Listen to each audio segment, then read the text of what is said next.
people behind you. And this is not an auto pen, right?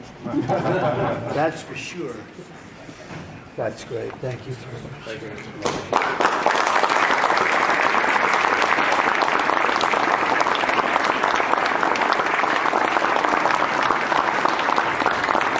And now with the signing of the HALT Fentanyl Act, in just a few moments, we are delivering another defeat for the savage drug smugglers and criminals and the cartels who have a tremendous amount to say about Mexico. If you want to be nice about it, I'm trying to be nice about it.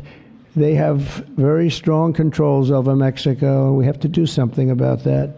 Can't let that happen. The Mexican authorities are petrified. They're petrified to show up at their office. They're petrified to go to work because the cartels have a tremendous grip on Mexico and the politicians and the people that get elected. For years, the monsters who manufacture illicit fentanyl have sought to skirt legal restrictions by making minor variations of the chemical compound, and in the process, they've developed even more toxic versions of the drug. One common variant, known as carve fentanyl, it's becoming more and more common. It's 100 times more potent than the original version of fentanyl. Can you imagine? Look at what you have to suffer with the original. I mean, this is 100 times more potent. Today we strike a righteous blow to the drug dealers, narcotic traffickers, and criminal cartels that we've all been hearing so much about for so many years, and very little has been done. And we take a historic step toward justice for every family touched by the fentanyl scourge as we sign the HALT Fentanyl Act into law. Good job. Good job.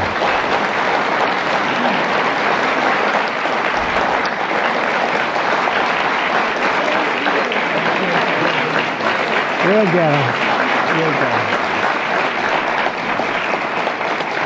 Thank you very much.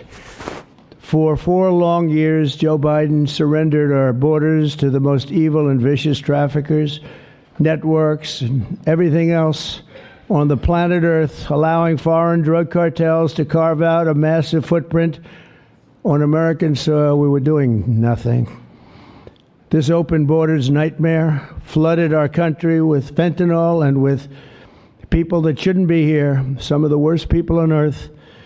And illicit drugs decimated American communities and left us with the largest law enforcement challenge in our country's history, and hopefully will always be the largest. I can't imagine anything being worse. They allowed millions and millions of criminals into our country, 11,888 murders, 50% of whom murdered more than one person.